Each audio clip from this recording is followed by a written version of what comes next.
두말할 것도 없이 이렇게 순종할 터인데 오늘은 조금 제가 좀 헷갈렸습니다. 할렐루야. 네, 성령 안에서 또 이 시간도 말씀을 통해서 우리를 복된 길로 인도해 주실 줄로 믿습니다. 오전 말씀처럼 성령님 안에서 항상 성령님 안에서 승리하는 복된 삶을 또 살 수 있기를 주님의 이름으로 간절히 축원합니다. 예전에 어느 목사님께서 이렇게 설교하시는 것을 보았어요. 여러분, 이 컵 안에 물이 반 정도 있습니다.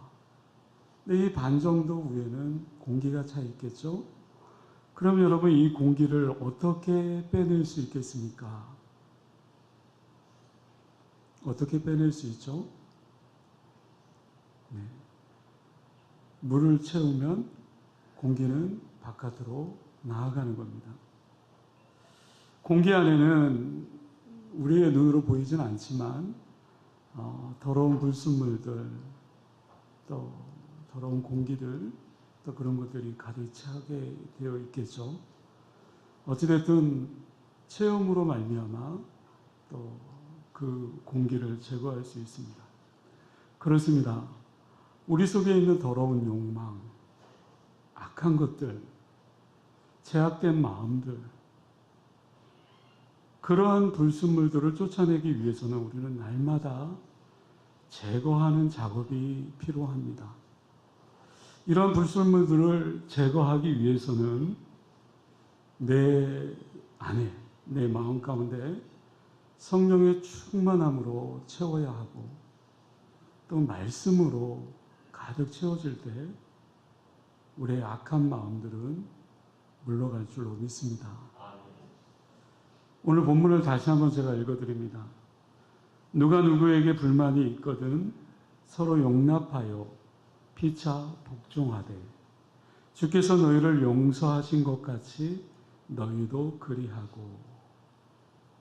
사도 바울은 앞 단락에서 우리가 그리스도로 말미암아 새 사람이 되었다라고 말합니다. 그리고 새 생명이 그리스도 안에 하늘에 감추어져 있느니라. 그러므로 하늘에 있는 것을 찾고 땅에 있는 것을 잊고 버리고 그 속에 있는 육체적인 그릇된 것들을, 그 욕망들을 죽이라고 말합니다. 어떻게 보면 이런 것들이 굉장히 부정적으로 흘러가기 쉽습니다. 죽어라, 버려라, 잊어버려라. 사도 바울은 여기에 머물지 않습니다. 그는 긍정적인 차원에서 다시 한번 권면하죠.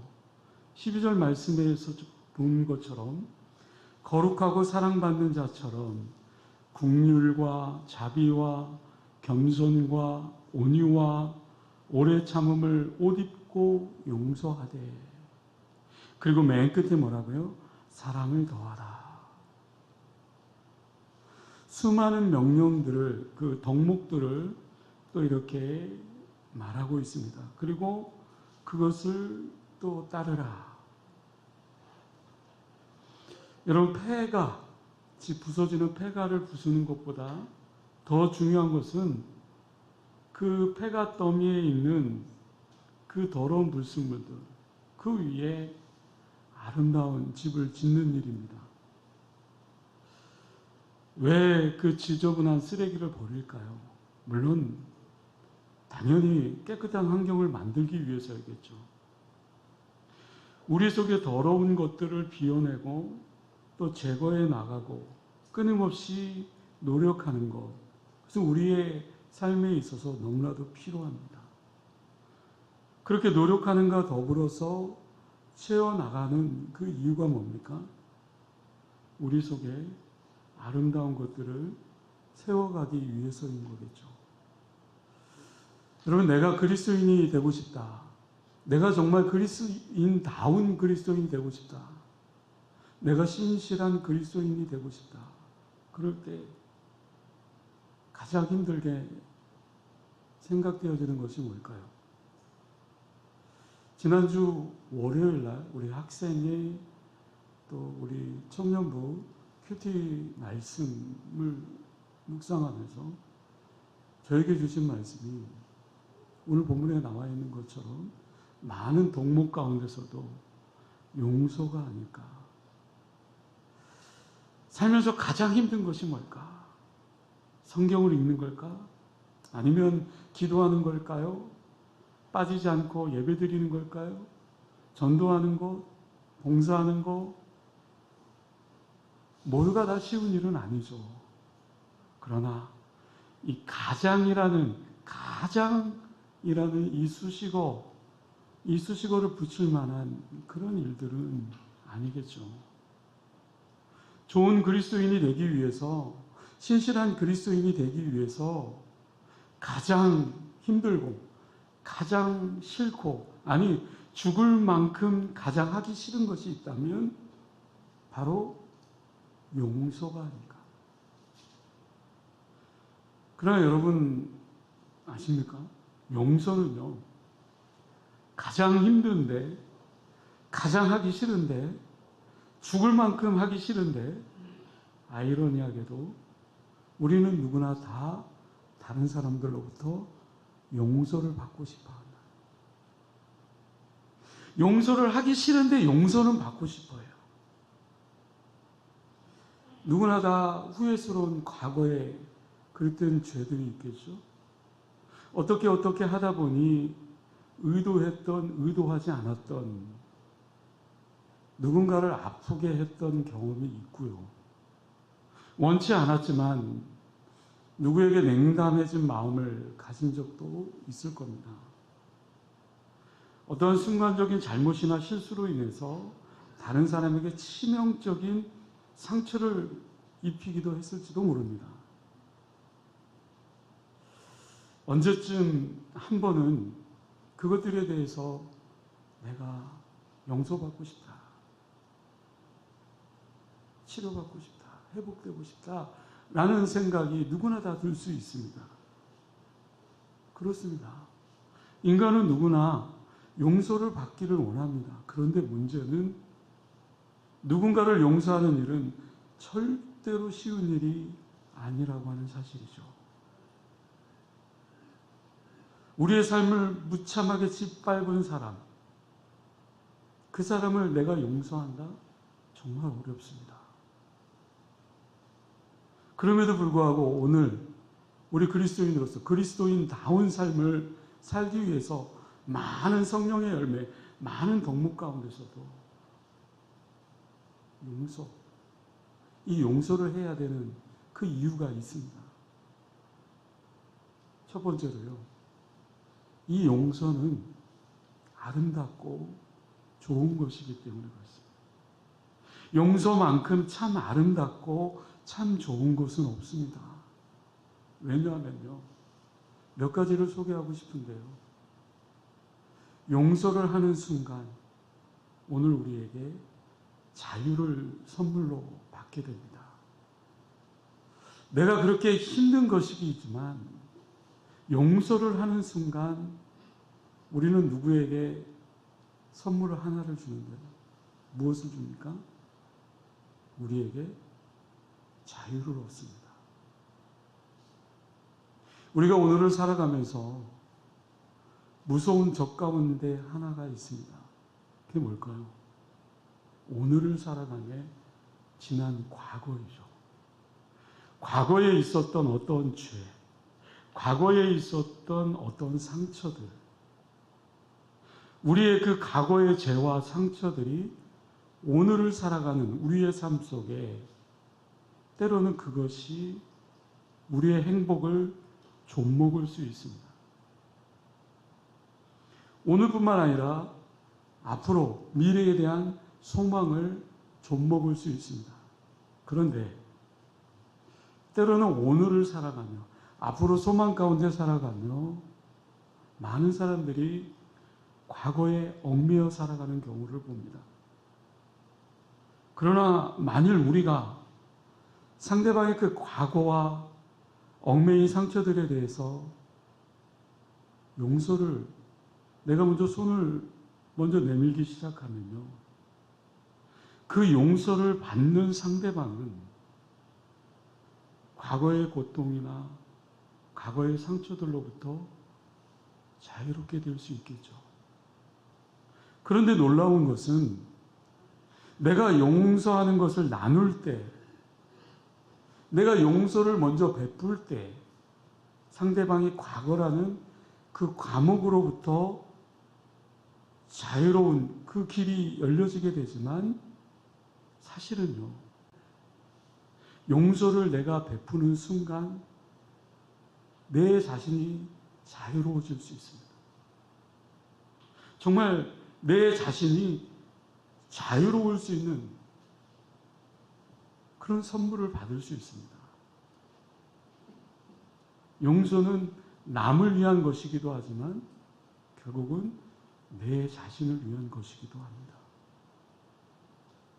그래서 이 용서가 그렇게 중요한 것은 그 용서를 통해서 상대방뿐만 아니라 사실은 내가 과거로부터 자유롭게 되어지고 과거의 그 얽매였던 것으로부터 끊어지는 그런 은혜를 받을 수 있다는 거죠.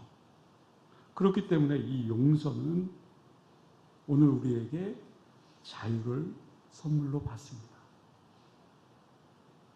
두 번째로요, 용서는 오늘 우리에게 회복을 선물로 받습니다.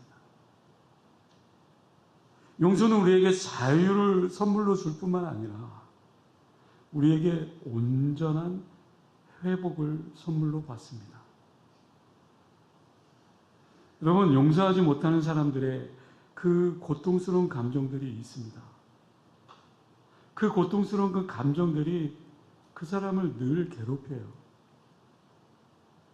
여러분, 용서받지 못하는 사람들의 그 고통스러운 감정들 가운데 가장 최고의 감정이 뭘까?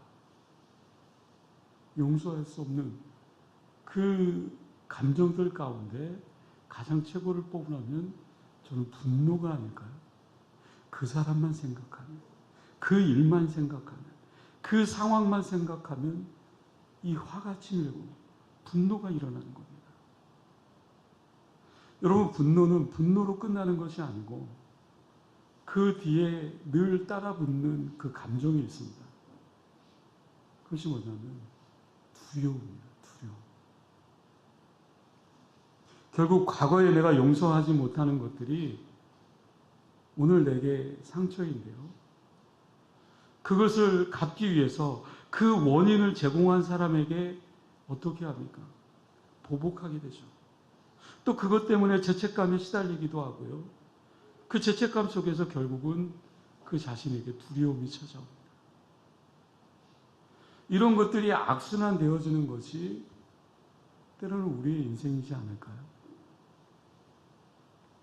그러나 우리가 용서하게 되면요, 그 모든 것들이 실타래가 풀리듯 회복되어지기 시작합니다. 회복되어지기 시작해요. 용서를 하게 되면 내가 자유로워질 뿐만 아니라 내 자신이 회복되어집니다. 때문에 용서한다라는 것은 정말 아름다운 것이고, 용서는 회복을 선물로 받는다. 한 가지 더 얘기하면 용서는 오늘 우리에게 있어서 기적을 선물로 받습니다.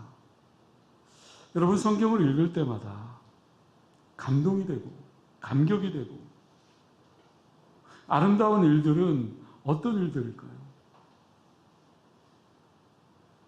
성경에 보면, 그렇게 성경을 읽다 보면 그렇게 감동이 되는 그런 것들 대부분이 용서함에서 비롯되는 것이지 않을까요?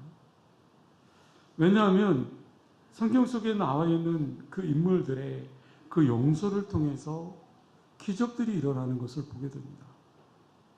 누군가의 그 삶을 바꿔놓을 수 있는 그런 기적, 그 기적들은 어디서부터 나타날까? 용서하기 시작하면서 나타납니다. 예를 들어 볼까요? 하나님이 만일 사도 바울의 그 죄를 용서하지 않았다면 그 위대한 사도 바울의 그 전도자가 되어줄 수 있었을까요? 하나님이 만일 베드로를 용서하지 않았다면, 그리고 그를 받아들이지 않았다면 그 위대한 사도가 되어줄 수 있었겠습니까? 하나님이 만일 다윗의 그 무절제한 그 삶, 그 죄 용서하지 않으셨다면 어떻게 다윗이 하나님 마음에 합한 자라고 칭찬받을 수 있는 그런 인생이 되어줄 수 있었겠습니까? 하나님은 거듭 우리에게 기회를 주시고 있습니다. 그리고 오늘 우리가 삶 속에서 그리스도인다운 모습으로 용서하기를 원하십니다. 중요한 것은 하나님만 그런 것이 아니라 지금도 누군가가 나의 용서를 기다리고 있다는 사실이죠. 그리고 나도 용서가 필요한 인생이라는 거죠. 그리고 그 용서에 대해서 반응하는 사람들에 의해서 하나님의 일들은 오늘도 또 앞으로도 그 역사가 계속해서 일어나게 될 것입니다. 그 용서 때문에 지금도 누군가의 인생을 바꿔놓는 그런 놀라운 역사가 일어날 뿐만 아니라 내 삶을 바꿔놓을 수 있는 능력도 있다는 사실이죠. 그리고 그렇게 달라진 삶은 누군가에게 또다시 기적을 일으키는 그런 인생이 되어줄 수 있는 겁니다.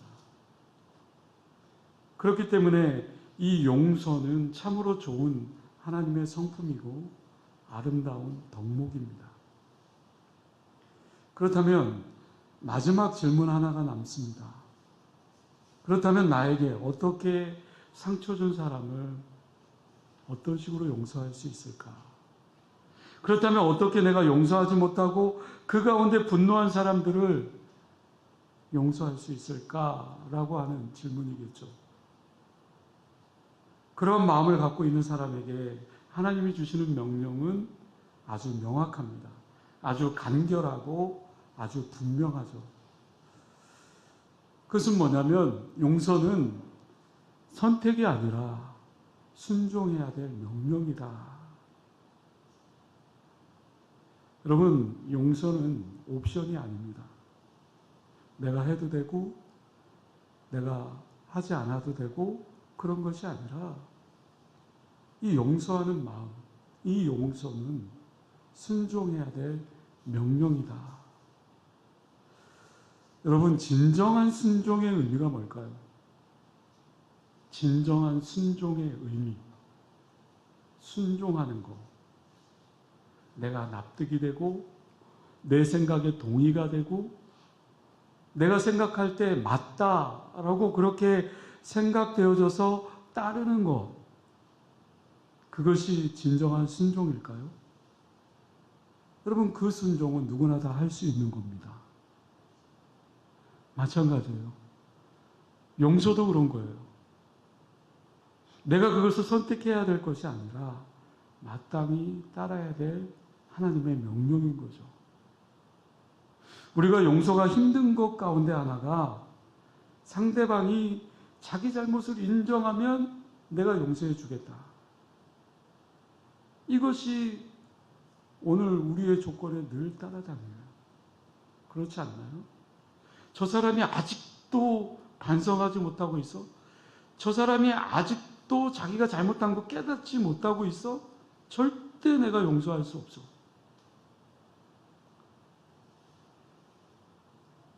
저 사람이 잘못을 인정하면 그래, 내가 용서해 주마. 어떤 조건이 붙을 수 있겠죠. 그러나 그 사람이 잘못을 인정하지 않습니다. 그런데 하나님께서 오늘 우리에게 이야기하십니다. 저와 여러분들이 잘못을 인정했기 때문에 예수님이 저와 여러분들을 용서한 것이 아니란다. 너의 태도와 아무런 상관없이 나는 그저 너희를 사랑했고 용서하기 시작했다. 그래서 우리 예수님은요, 상대방과 전혀 상관없이 일방적인 은혜를 선포하시죠. 로마서 5장 8절에 보면 우리가 아직 죄인 되었을 때 그리스도께서 우리를 위하여 죽으심으로 하나님께서 우리에 대한 자기의 사랑을 확증하셨느니라. 우리는 죄인이었어요. 근데 누가 용서해 주셨습니까? 예수님. 아무런 어떤 대가를 치르지 않고 값없이. 우리가 아직 뭐였을 때요? 죄인이었을 때. 결국 하나님께서 우리를 용서하신 그 사랑도 일방적인 용서였어요. 어떤 조건을 달지 않았어요. 너가 잘못했니? 내가 용서해 줄게. 아니요. 어떠한 잘못에 대해서 묻지도 않았습니다. 하나님은 독생자 예수 그리스도를 우리를 대신해서 십자가에 달려 죽이셨습니다. 자료를 찾다 보니까 어느 책에 목사님이 이렇게 용서에 대해서 정의를 하더라고요. 용서란 할 수 있는 여유를 가지고 하는 것이 아니다. 용서란 할 수 없는 상태에서 하는 것이 용서다. 내가 어떤 여유를 가지고 하는 것이 용서가 아니래요. 용서할 수 없는 상태에서도 용서할 수 있는 것이 그것이 용서라는 거예요. 마찬가지입니다. 하나님이 우리에게 명령하셨기 때문에 우리는 그 명령에 순종하는 삶을 살아가는 거겠죠. 여러분, 우리가 하나님께서 용서하신 것은 내가 어떤 자격이 있어서 용서받을 만한 자격이 있어서 하나님께서 우리를 용서하신 것이 아니라 오직 하나님의 은혜였습니다. 하나님의 은혜를 받아서 거저받은 그 은혜로 말미암아 우리가 용서함을 받은 거예요. 때문에 우리도 어떤 누군가를 용서할 때 하나님처럼 용서해야 된다는 거죠.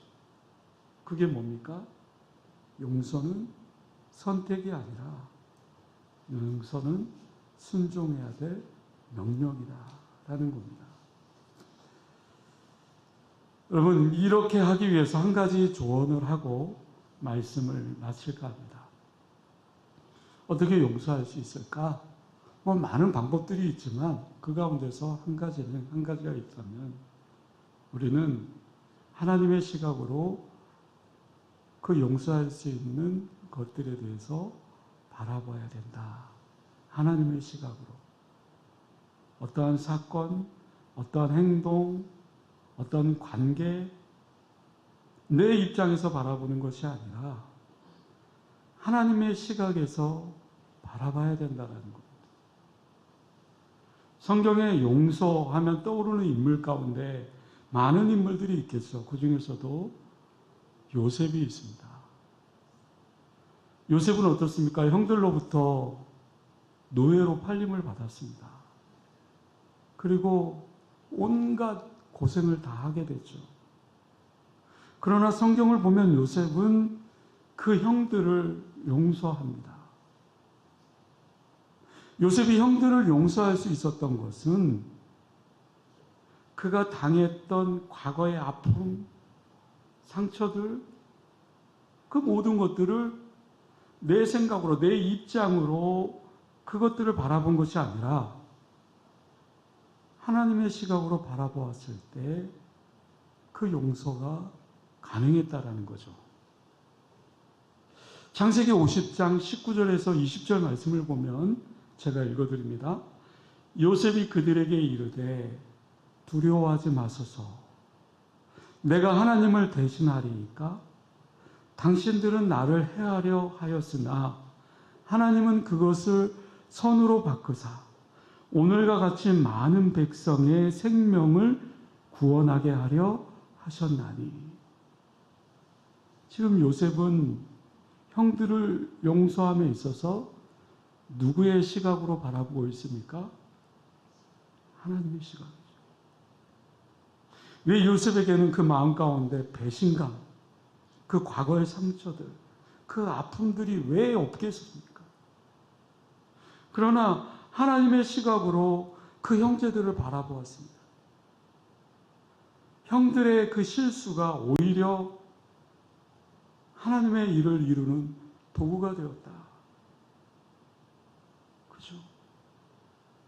하나님은 인간의 그 연약한 실수마저도 아름답게 사용하셨다.